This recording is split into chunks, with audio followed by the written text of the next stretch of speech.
John, that game gets to 3-2 tonight, and you were able to handle it better than you did in the previous two games. What was the difference when things got tight? We still had a little bit of the yips with it.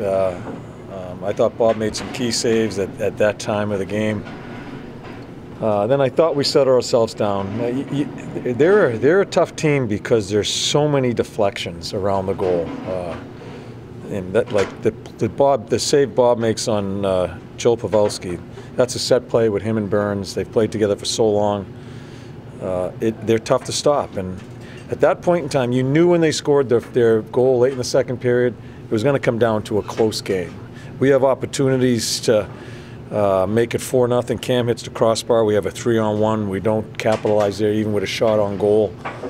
We had some opportunities to make it 4. You knew going into the third they were going to push. I thought for minutes we handled it well. For other minutes we struggled a little bit. Pretty important to get these 2 points out of this trip, though, and take those back home. How important is that for this team? Yeah, that goes without saying, Dave. I mean, it's all about results and getting points. And against a rested team, a very good team, I thought for a lot of the game we played really well. We talked about this a little bit pregame, but this continued tonight, the surge and the push from your young players. Just how much they have been important to you on this trip. Yeah, they have. They've been put in situations that early in the year they weren't put in, and I think they're thriving in it. I thought some other guys. I thought Doobie had a better game tonight. He's kind of put in a role there in the last half of the third period. Him, Jens, and Calvi, I thought they had some good shifts. Everybody contributed. I've got to make decisions as where the score is and where the momentum of the game is. Shorten the bench a little bit there at the end, but I thought everybody contributed. You can use the phrase too much this time of year, must-win game. But just for psychologically, to get out of here with something instead of being 0-3. Sure, yeah, but you got to be really careful about the must-win and do or die and all those lines. We still have a number of hockey games to be played, and it's so close.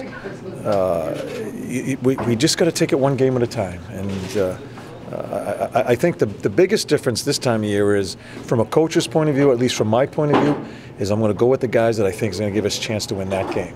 It's not about developing. It's not about trying to help a guy along and see if his game gets going. I need whoever's game is going, they're going to play. Yeah. And I think that's the change you make here, but still taking it one game at a time. Are you different with Milano now than you were early? In other words, have you moved beyond some of the stuff that you were having a hard time with? Yeah, it is. I didn't see it because it was by our bench at the end. I know we fans on one at the end as far as clearing a puck, but that guy has worked at his game and has cut down on those type of plays or silly turnovers.